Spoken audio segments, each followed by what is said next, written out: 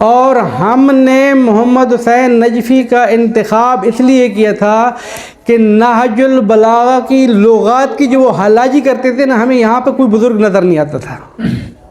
نہج البلاغہ کی لغات کی جو حلاجی کرتے تھے، بریک بینی پیش کرتے تھے، اور جس طریقے سے یہاں پر اساتید کا ایک روش کار ہے، رسائل مکاتب خارج جو بھی ہے، کہ پہلے مطالب بتا دیتے ہیں پھر تطبیق کراتے ہیں۔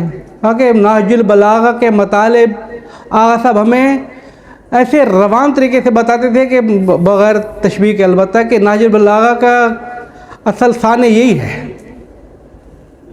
نہج البلاغہ اسی نے پیش کی ہے۔ اتنی روان طریقے سے ہمیں نہج البلاغہ کے خطبے کا، ان چیزوں کا خلاصہ بتا کے پھر مشکل الفاظ کو بتاتے تھے۔ اس خطبے کے اندر کل کتنے مشکل الفاظ ہیں، ان مشکل الفاظ کی ساری لغتیں بتا کے پھر کہتے تھے اب تحقیق کرو۔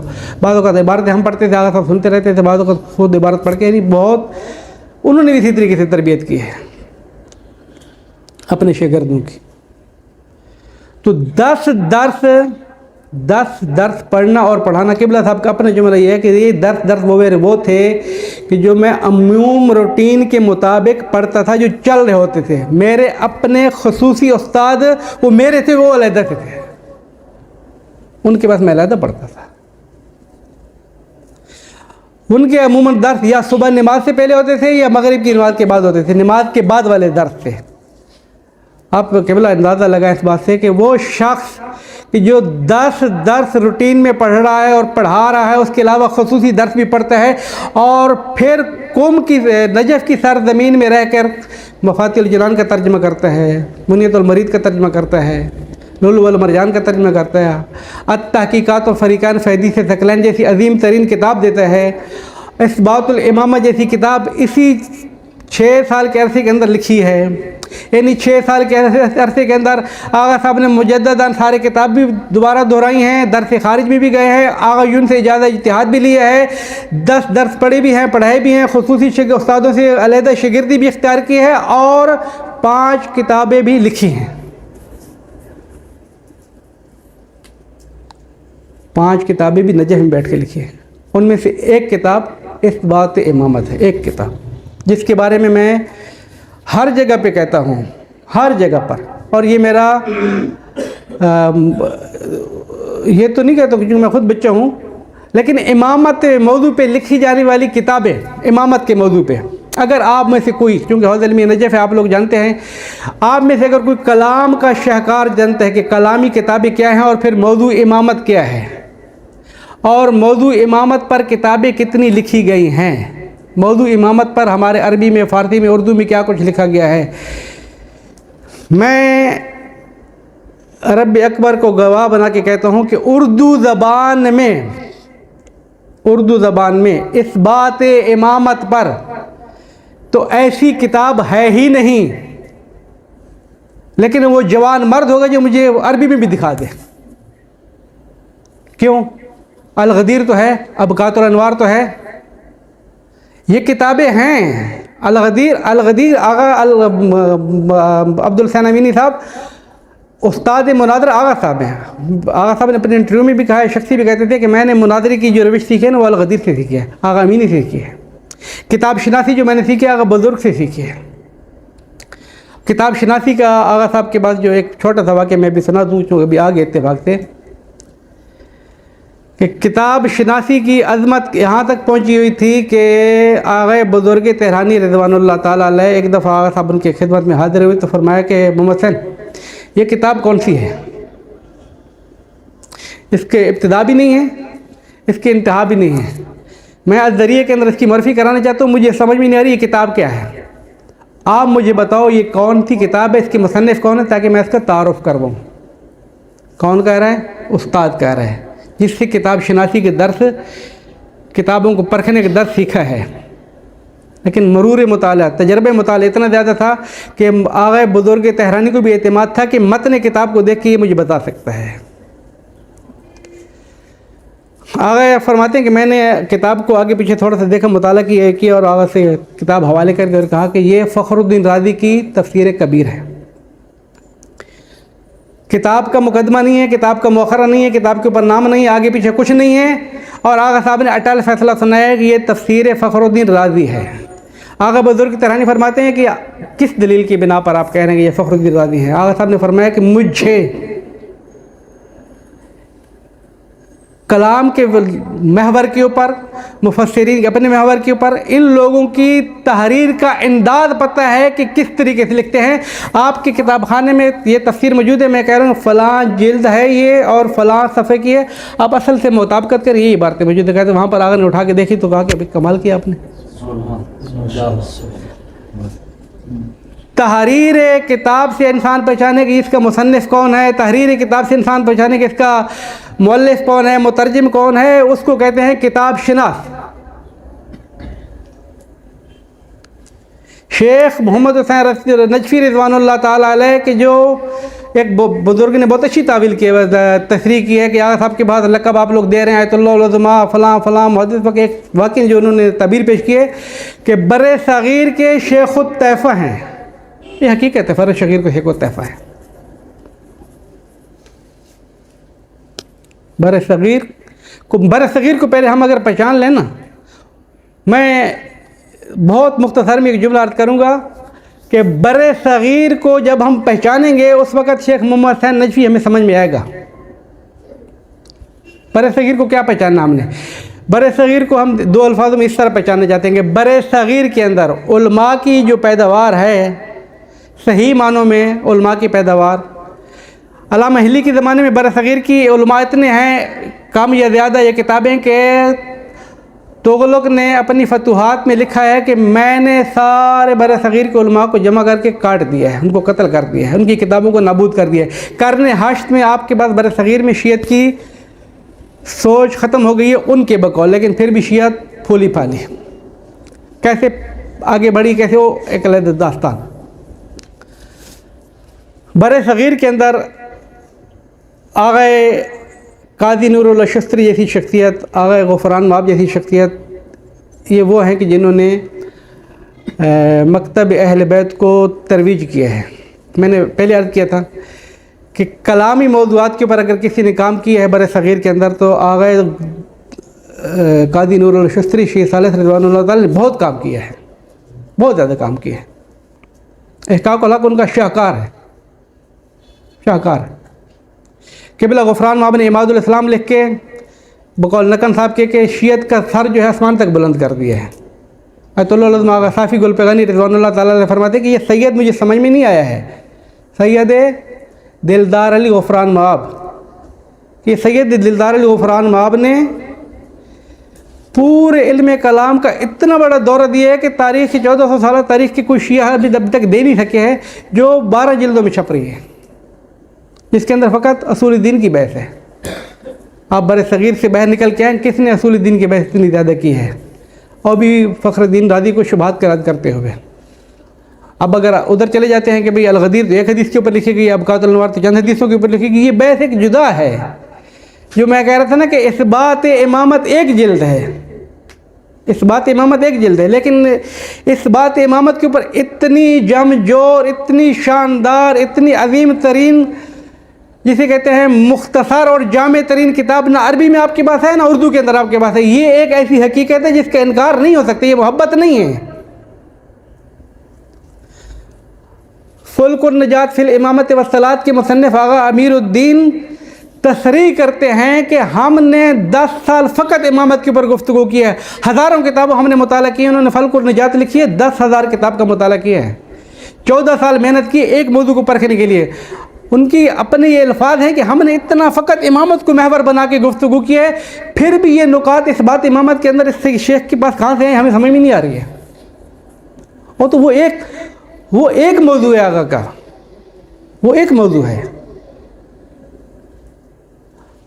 شیخ محمد حسین سمجھ کیوں نہیں آتا ہمیں، سمجھ کیوں نہیں آتا ہے؟ اس لیے کہ ہم ان کو اپنی طریقے سے پرکھنے کی کوشش کرتے ہیں، لیکن ہم اس کو اس طریقے سے پرکھنے کی اگر کوشش کریں کہ ایک آدمی ہے کائنات کے اندر جو فقط اور فقط ملت کی ضرورت کے مطابق قدم اٹھا رہا ہے، اس وقت ہمیں سمجھ میں آئے گی اس کی دلیل کیا ہے۔ دلیل یہ ہے کہ راتوں محنت کرنے کے بعد، درس پڑھنے پڑھانے سب کچھ کرنے کے بعد، آج سے 70 سال 60 سال پہلے جائیں تو پتہ نجف کے ماحول میں یہ موجودہ ماحول تو نہیں تھا، سہولیت اتنی زیادہ نہیں ہے، اتنی محنتوں کے بعد آپ مفاتیح الجنان کا ترجمہ کر کے اردو میں پیش کریں اور آپ کو اطلاع ملے کہ وہ کتاب اردو میں چھپ گئی ہے، تو یہ کہہ کے کتاب کو بند کر کے رکھ دیں کہ اب ضرورت قوم کی پوری ہو گئی ہے۔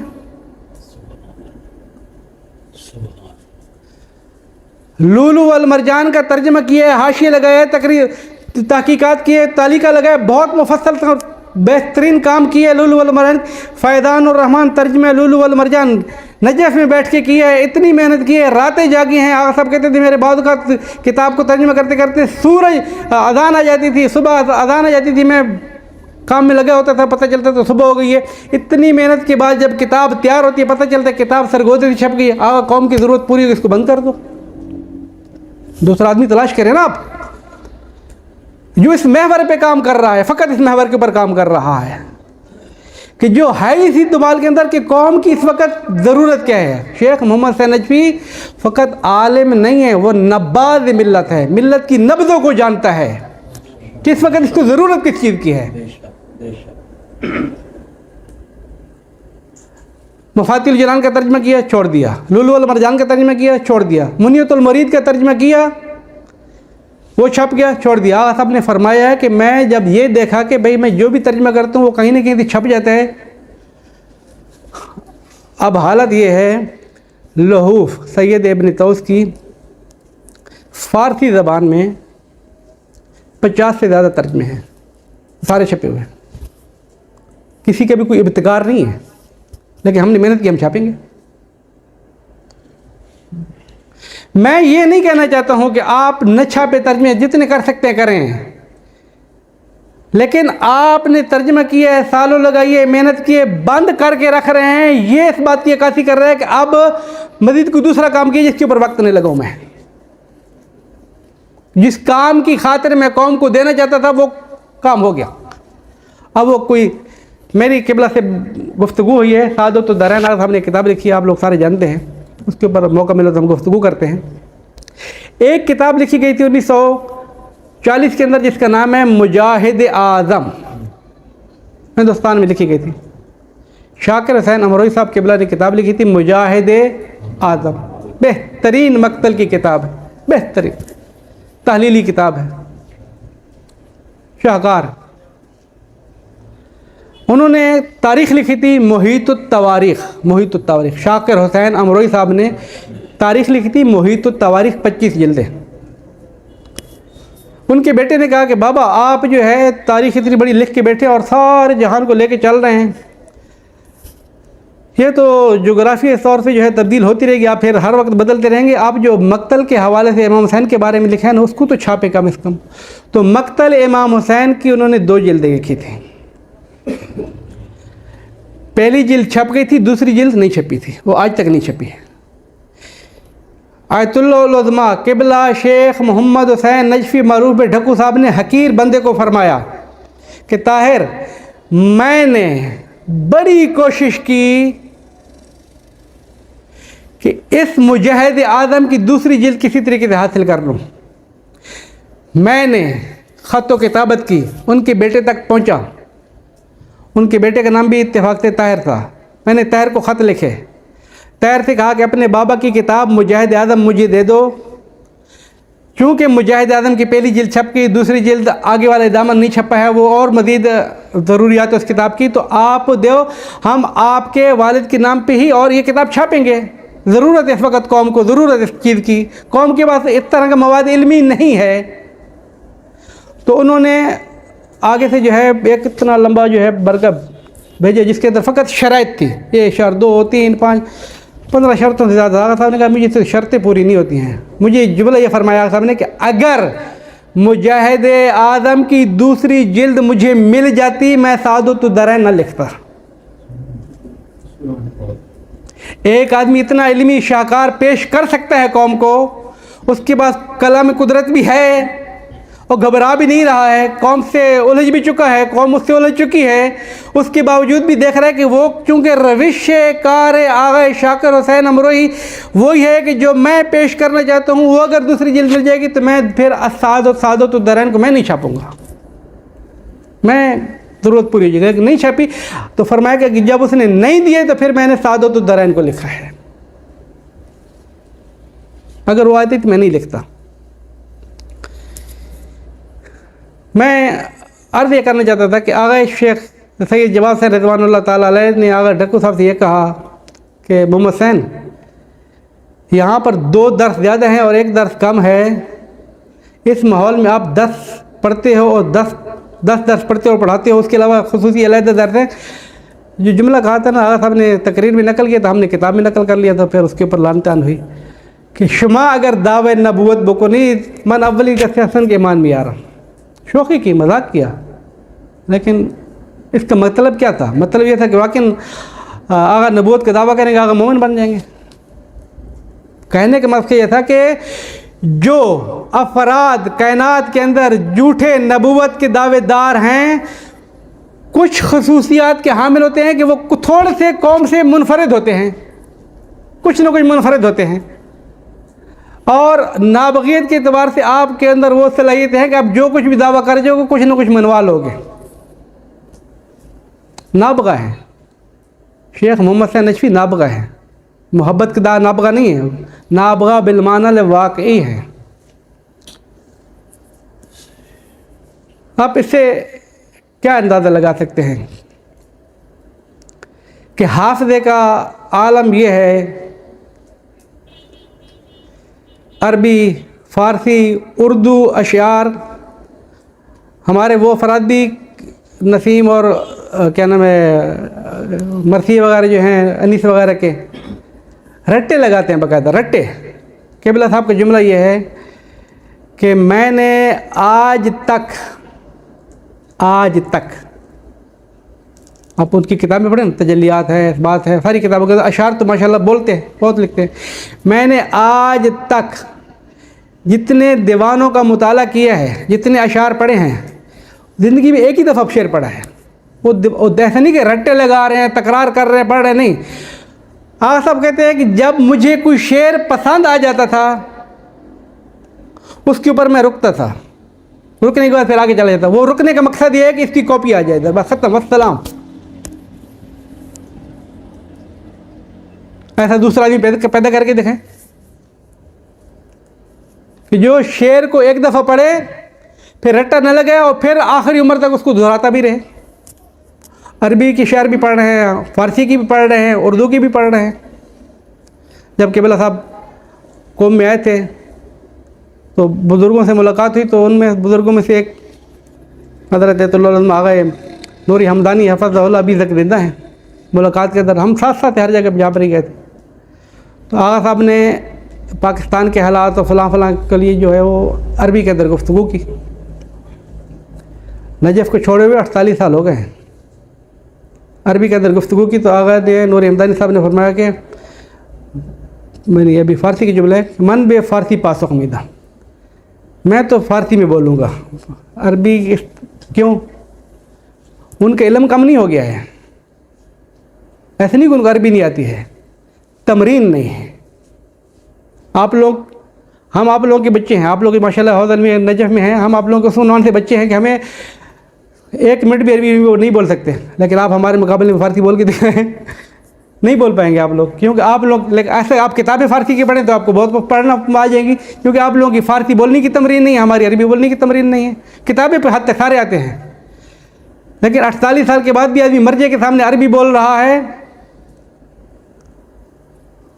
وہ اس ملکے کے تحت ہے کہ جو سارا کا سارا نابغیت کے عنوان سے چل رہا ہے. خلاصہ کلام یہ ہے کہ میں آغا صاحب کی یہاں کی جو زندگی تھی 6 سال بھرپور جد و جہد علمی کے بعد آغا صاحب واپس گئے ہیں. بزرگوں نے اجازہ اجتہاد دیا ہے. اجازہ اجتہاد آپ لوگوں کو پتہ ہے نا, پہلی دفعہ آغا صاحب نے اجازہ اجتہاد نہیں چھاپے تھے. جب آغا صاحب نے ایک مسئلے کا فتویٰ دیا تھا کسی جگہ پہ, تو لوگوں نے شور مچانا شروع کیا دوسری پارٹی نے کہ بھئی یہ تو 6 سال پڑھ کے آئے, اس کے بعد تو نہ کوئی اجازہ ہے, نہ کوئی مجتہد ہے, نہ کوئی خام کیا فتوے دے رہے بھئی. شور مچنا شروع ہوگا. تو اس وقت پہلی مرتبہ اس بات امامت کے اندر آغا صاحب نے اپنے اجازے مجبوراً چھاپے تھے, مجبوراً, کہ ہم فتویٰ جو ہے بلا علم نہیں دے رہے ہیں, ہاں علم دے رہے ہیں اور اپنے آپ کو صاحب فتویٰ سمجھ کے دے رہے ہیں. پھر انہوں نے فتویٰ دیا, اجازہ اجتہاد دکھائے. موضوع میرا یہ نہیں ہے. موضوع میں آ رہا ہوں واپس جب آغا صاحب کے زندگی کا تیسرا مرحلہ آتا ہے. پہلا مرحلہ 22 سال کا ہے, دوسرا مرحلہ 6 سال کا ہے. 22 سال کا مرحلہ اور 6 سال کا مسئلہ یہ تحصیل علم کا ہے. اس 28 سال تک آغا صاحب نے علم لیا ہے, کتابیں لکھی ہے وہ بھی دی ہے, ادھر پڑھایا ہے وہ علیحدہ چیز. جب واپس گئے 1960 میں, یہ تیسرا مرحلہ ہے. اس مرحلے کے اندر کیا کیا ہے؟ اس مرحلے کے اندر آغا صاحب نے 2 کام کیے. اس مرحلے کے اندر آغا صاحب کے 2 کام ہیں. سب سے مہم ترین کام دارالعلوم محمدیہ مدرسے کی پرنسپلی اور تدریس, پھر تبلیغ بھی چل رہی ہے, تدریس بھی چل رہی ہے. قلم تو ہاتھ سے چھوٹا نہیں ہے.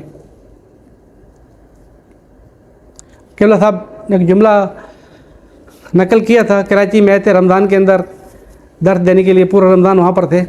ایک جملہ کہا تھا کہ ایک زمانہ تھا کہ سوال تھا اصل میں کہ پاکستان کے اندر اتنی جہالت کیوں ہے. بہت معذرت کے ساتھ میں آگا کا سوال کا جواب نکل گیا, میرے اوپر کب لوگ حملہ نہیں کر دینا. آغا صاحب سے سوال کیے, چونکہ آغا صاحب کی خصوصی تھی بقول آیت اللہ علماء مرشی کے, کہ بعض علماء کی خصوصیت یہ ہوتی ہے کہ وہ جس چیز کو حق سمجھتے ہیں نا, حق سمجھنے کے بعد لا یعرفون الخوف, پھر ان کو خوف کا پتہ نہیں ہوتا. خوف کیا؟ حق بیان کرنا ہے کسی بھی حالت میں, لا یعرفون الخوف, خوف نہیں جانتے ہیں. آغا صاحب سے ممبر پہ سوال ہو رہا ہے کہ پاکستان کے اندر اتنی جہالت, اتنی مصیبت ساری کچھ ہے کیوں؟ آغا صاحب نے ڈنکے کی چوٹ پہ کثرت مجالس کی وجہ سے. جواب کیا تھا؟ جہالت کیوں ہے؟ کثرت مجالس کی وجہ سے. بدعملی کیوں ہے؟ کثرت مجالس کی وجہ سے. تہمت تو لگنی ہے نا, دشمن آزاد آ رہے ہیں. کثرت مجالس کی وجہ سے سارا کیوں؟ بدعملی, بد اعتقادی, جہالت کیوں ہے؟ اس لیے کہ آغا صاحب نے جملہ کہا کہ ایک زمانہ تھا کہ میں مدرسہ دارالعلوم محمدیہ کا پرنسپل تھا. فقط پرنسپل نہیں تھا, میں ساری کتابیں پڑھاتا تھا. 5 سے 7 درس پڑھاتا تھا, مطالعہ علیحدہ, تالیفات علیحدہ. فقط جمعرات اور جمعے کو میں چھٹی کرتا تھا. جمعرات اور جمعے کو چھٹی کرتا تھا, فقط 2 دن. باقی پورا ہفتہ میں مدرسے میں ہوتا تھا. 24 گھنٹے میں ادھر ہی گزرتے, میں پڑھتا تھا, مطالعہ سب کچھ ادھر ہو رہا ہے میرا. وہ 2 دن میں چھٹی کیوں کرتا تھا؟ 2 دن چھٹی میں اس لیے کرتا تھا کہ میں اپنے ایریا کی حد تک جاؤں اور تبلیغات کروں, ممبر سنبھالوں, لوگوں کو دین بتاؤں. یہ اپنا میں نے وظیفہ سمجھا ہوا تھا. پھر ہم نے ایک دفعہ دورہ کیا, اسی محمدی کے پرنسپلی کے زمانے کے ہم نے دورہ کیا لاہور کا. مفتی جعفر صاحب رضوان اللہ تعالیٰ علیہ اختر عباس افضل علماء کہا کہ ہم نے جب دورہ کیا علماء کو مدارس ملے, تو ایک مدرسے میں ہم گئے کہ جس کے پرنسپل کی تنخواہ فقط بعنوان پرنسپل مدرسے کی نظارت کرنے والا, بعنوان استاد نہیں, ہاں فقط سنبھالنا ہے مدرسے کو. آغا صاحب نے فرمایا کہ وقت کے مملکت صدر مملکت کے برابر کی اس کی تنخواہ تھی.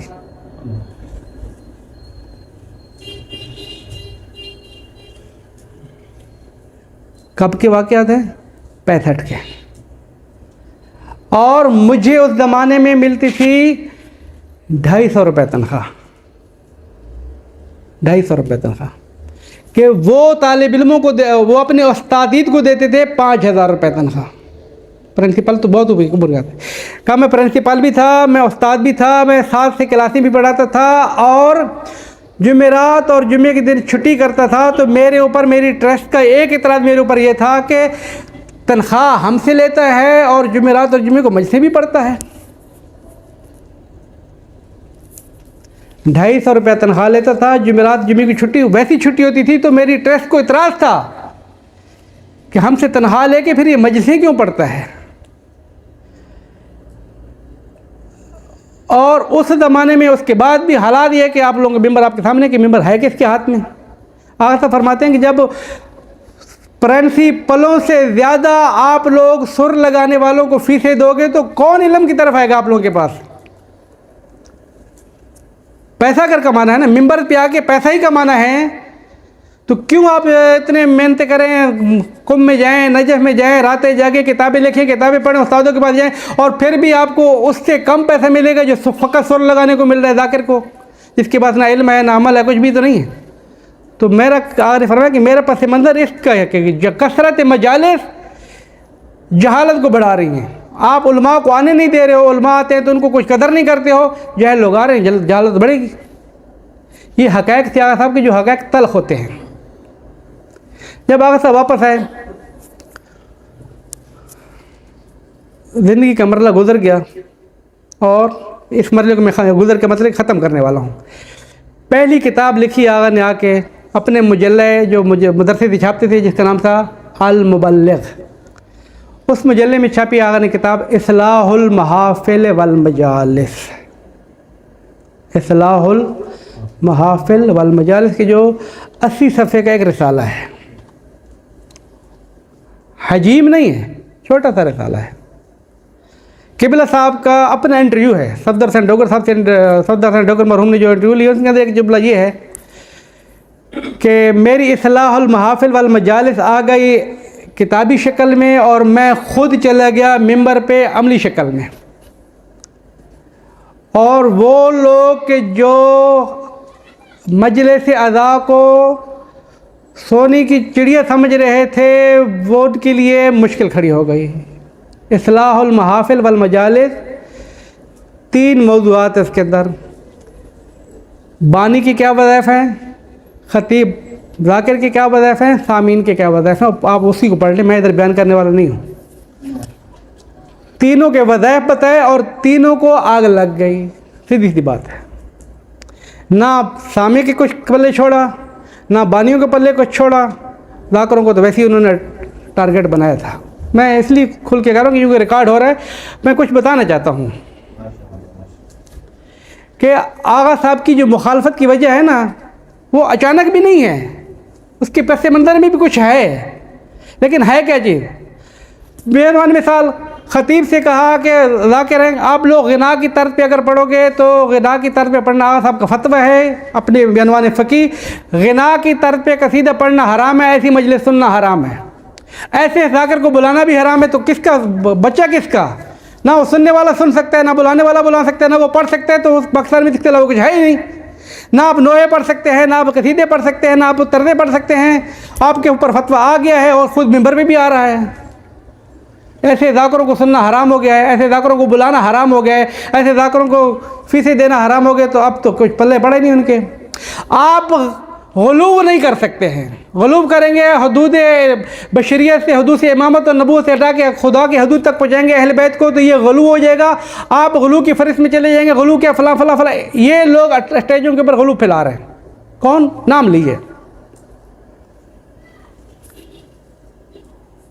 جو اپنی تحریر کے مطابق اس بات کا اقرار کر رہے ہیں کہ ہم 1985 کے اندر، 1945 سے ممبر سے اور درس سے شیخیت کی کتابوں کو ترویج کر رہے ہیں، جو اپنے خطوط کے طور پر اقرار کر رہے ہیں شیخیت کی کتابیں، تو غلو سارا ہے ہی تو شیخیت۔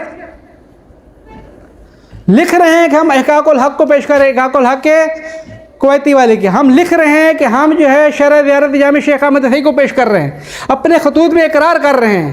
جب شرح زیارت جامع کو آپ ممبر پہ پیش کریں گے، آغا صاحب نے ان کو خط لکھا تھا،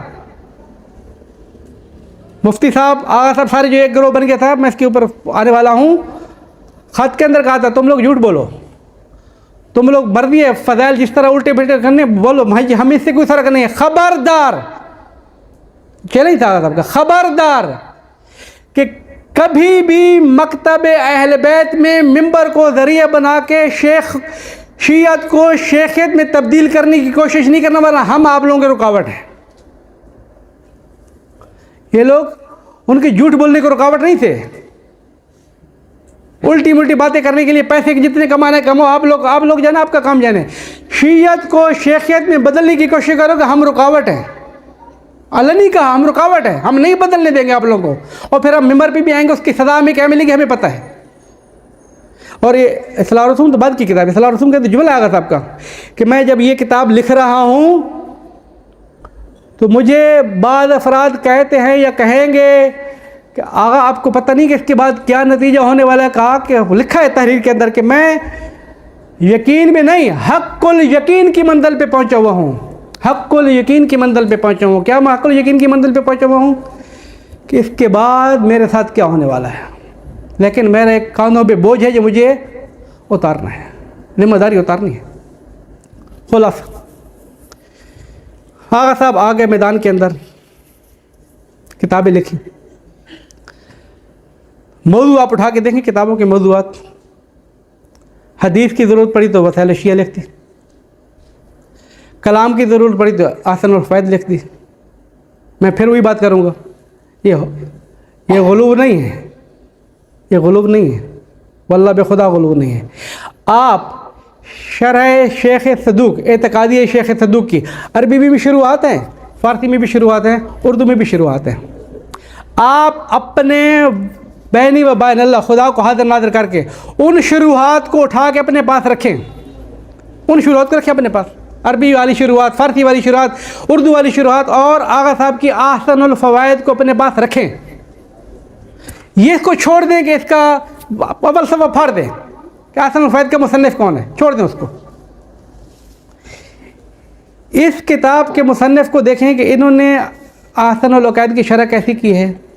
اور پھر میں یہ جملہ کہوں گا کہ احسن العقائد جیسی کتاب جس طریقے امامت کے موضوع پہ جم جور, علمی, محکم, مستدل ہمارے پاس نہیں ہے کتاب. اور یہ اعلان ہے, محبت نہیں, یہ اعلان ہے. علم کلام پر بڑی بڑی کتابیں لکھی گئی ہیں, ہمارے پاس بڑی بڑی کتابیں لکھی گئی ہیں. میں نے عرض کی ہے, آغا غفران مواب نے اماد الاسلام لکھی ہے, فخر الدین رازی کا رد لکھا ہے جو بڑی سیدوں میں 5 جلدیں ہیں, اب جو چھپ رہی ہے وہ 12 جلدوں میں چھپ رہی ہے. کتابیں بڑا سیز بھی ہمارے پاس ہے, ساری کتابیں ہمارے پاس ہیں. احسن الفوائد ایک جلد کے اندر اتنی مختصر, اتنی جامع کہ جس کے اندر 45 مباحث اعتقادی شیعہ کو قرآن و سنت و نقل اقوال علماء سے پر کر دینا, یہ فقط اور فقط احسن الفوائد کی خصوصیت. میں کہتا ہوں نا, بعض اوقات کہتے ہیں کہ جب یہ کتاب تھی تو اس کتاب کی ضرورت کیا تھی. ایسی کتابیں ہمارے پاس بہت ہیں. آیت اللہ شیخ عبدالحسین امینی رضوان اللہ تعالیٰ علیہ فرماتے ہیں کہ امامت کے موضوع پہ لکھی جانے والی کتابوں کی اکثریت قاطع وہ کتابیں ہیں, امامت کے موضوع پہ لکھی جانے والی کتابیں جو عربی فارسی میں لکھی جا رہی ہیں, آج سے 50-60 سال پہلے کی جملہ ہے, اکثر وہ کتابیں ہیں کہ جن کو اگر دریا میں پھینک دیا جائے نا, یہ قوم کے وقت کے لیے بھی بچت ہوگی, پیسے کی بھی بچت ہوگی. یعنی ہزاروں قسم کے تکرار مقررات, فضولیات. یعنی کیا مطلب, جب یہ کتاب آ گئی ہے تو دوسری اس کی آنے کی کیا ضرورت ہے. ہمارے ایک بزرگوار تھے, بس ایک بہت لمبی ہو جائے گی, ایک صاحب نے کتاب لکھی, کتاب لکھنے کے بعد وہ خود اپنے استاد کو جا کے دی کہ استاد میں نے یہ کتاب لکھی ہے تو اس کو دیکھیں کہ کیسی ہے. دوسرے دن پوچھنے کے لیے کہ استاد میں نے کتاب لکھی تو کیسی ہے, تو استاد نے جملہ کا فارسی کے اندر, جو اس کا فارسی میں ادا کر دوں, من متحیرم کہ اگر اینہا الفاظ اینہا مجھے باشن چے مشت. یعنی مجھے تعجب ہو رہا ہے, میں حیرت اندیز ہو رہا ہوں کہ جو کتاب آپ لکھ کر رہے ہو اور دوسری کتابوں سے اٹھا کے لے کر آئے ہو, اوپر سے کاپی کے ادھر لے کر, اگر یہ الفاظ اپنی کتابوں میں رہتے تو کیا حرج ہو جاتے ہیں. 90%, 70%, 80% کاپی پیسٹ چل رہا ہے. تو میں یہ جملہ کیا کہنے جا رہا ہوں, میں جملہ یہ کہنے جا رہا ہوں کہ یہ کتاب جب تھی تو اس کتاب کی کیا ضرورت تھی. شیخ تحفہ علامہ شیخ محمد حسین نجفی رضوان اللہ تعالیٰ علیہ کی تمام تر وہ کتابیں, میں چیلنج کر رہا ہوں آج اس ممبر کے اوپر, تمام تر وہ کتابیں کہ جو کوئی آدمی مجھے یہ دکھا دے جس علم کا بھی شاہکار ہے کہ جب یہ کتاب تھی تو یہ کتاب کیوں لکھی. وہ ہر علم اپنے موضوعات کے ابتکار ہے. احسن الفوائد جیسی کلام کی کتاب آپ دکھائیں, کوئی علماء کو بتائیں, قوم کو بتائیں, جو مخالفین ہیں وہ بتائیں قوم کو. کہ میں پھر وہی بات آ جائے گی کہ اب ایک تہمت کیا ہے صاحب کے اوپر, اس نے کتابیں چوری کی ہیں, چوری کر کے دوسروں کا مال اپنے پاس اپنے نام سے چھاپ کیا ہے. آج کا موضوع میرا بھی اس کے برعکس ہے. آج کا موضوع تھوڑا سا میں جانے والا ہوں, موضوع برعکس ہے کہ کتابیں خود لکھتے دوسروں کے نام پہ چھاپتا ہے. میں اس موضوع پہ آ رہا ہوں. لیکن دوسروں کا مخالفین کا کیا اعتراض ہے کہ کتابیں دوسروں کے یہ اپنے نام پہ چھاپتا ہے. اے عقل کے اندھو,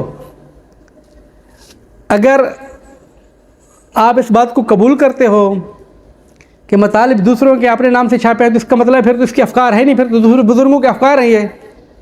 پھر نہیں کیوں مخالفت کرتے ہو؟ انہی کی مخالفت کرو جن کے بارے میں کہتے ہو کہ ان کی کتابیں نقل کی ہیں. لیکن یہ تہمت ہے, یہ جال ہے, یہ جھوٹ ہے.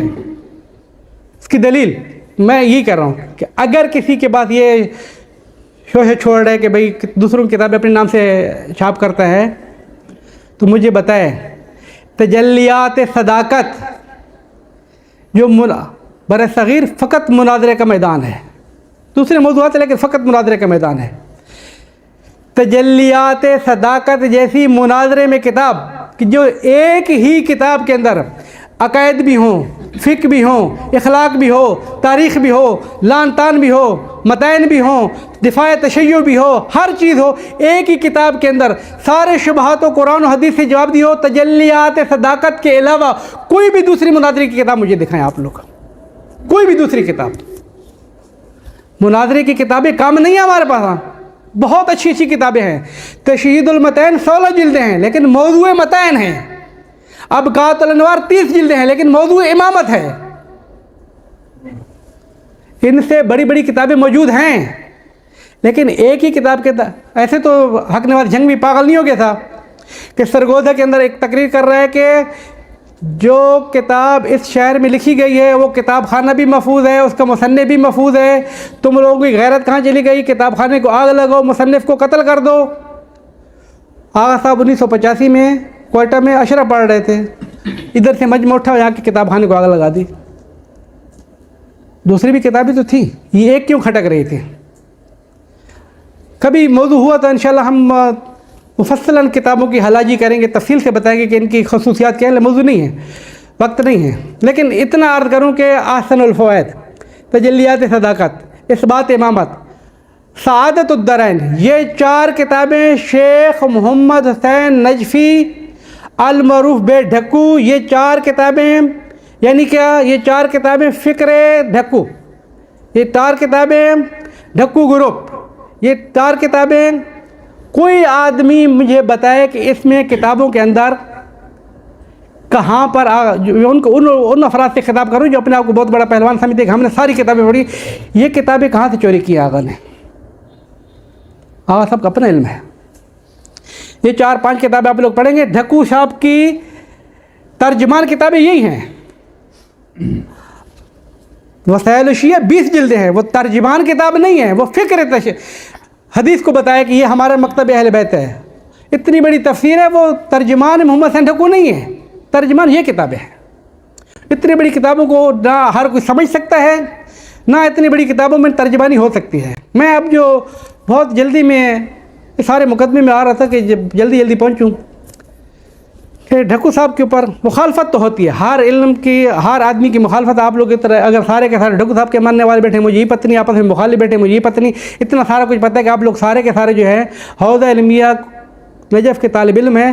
آپ میں سے اپنے ایک کلاس میں بھی 2 طالب علم ایک جگہ پہ فکر کی متفق نہیں ہیں, 2 بھائی ایک جگہ کے فکر کی متفق نہیں ہیں. تو ہم یہ سوچ کریں کہ نہیں, محمد حسین ڈھکو نے جو لکھ دیا ہے وہ پورے تشیع کا یہی دین ہونا چاہیے. یہ میرا خطاب ہے ان لوگوں سے جو ڈھکو صاحب کے معتقد دین ہے. ایو حال ڈھکویوں جو ہمارے دوسرے لفظ کہے گا ڈھکوانوں, ایسی بات نہیں ہے. قبلہ محمد حسین نجفی کی فکر ولو قرآن و سنت کے مطابق جو انہوں نے سمجھی ہے پیش کی ہے, اور حقیقت کے مطابق انہوں نے پیش کر دی, لیکن ایسا ہرگز نہیں ہے. یہ میرا خطاب ڈھکو والوں سے ہے, موحدین سے ہے. ایسا ہرگز نہیں ہے کہ جو لکھ گئے اس کا کوئی مخالفت نہیں کر سکتے. مخالفت کرنے کا ہر کسی کو حق ہے, تم اس کو حق دو. ایسا کبھی نہ کہو کہ اگر کوئی مخالفت کر دے تو بس یہ جو ہے وہ غالی ہوگا. نہیں, ایسا نہیں ہے. نہ محمد حسین ڈھکو کے مخالفین غالی ہیں, نہ محمد حسین ڈھکو کے مخالفین شیخی ہیں. علماء ہیں, ان کو بعض افراد کے بعض اصطلاحات کے اوپر, بعض عقائد کے اوپر اختلاف ہے, ان کو اختلاف کا حق ہے. یہ ڈنڈا لے کے پیچھے پڑ جاتے ہیں، وہ علماء کا دشمن ہو گیا، وہ غالی ہو گیا، وہ شیخیہ. ایسا نہیں ہے، یہ ایسا نہیں ہے. لیکن ایسا بھی نہیں ہے کہ جو آغا صاحب کے مخالفین کہتے ہیں. اب میں آ گیا ہوں اپنے مطلب کے اوپر فوری طور پہ، مقدمہ جو کہ بہت لمبا ہو گیا، کہ بر صغیر کے اندر، پاکستان کے اندر کتاب لکھی ہے مرزا حسین یوسف صاحب رضوان اللہ تعالی علیہ نے، حقائق العقائد. پھر اس سے کتاب سے آگے پڑھتا چلا گیا. پھر آگے قبلہ فاتح ٹیکسلا نے بھی لکھا، مولوی اسماعیل رضوان اللہ تعالی علیہ نے بھی لکھا، دوسرے علماء نے لکھا. سرزمین پاکستان کے اندر 7 آدمی ہیں جو وہابیت پھیلانے کے ایجنٹ ہیں. 7 آدمی وہابیت پھیلانے کے مزدور ہیں، ایجنٹ ہیں، وہابیت پھیلا رہے ہیں. 7 آدمی. کون؟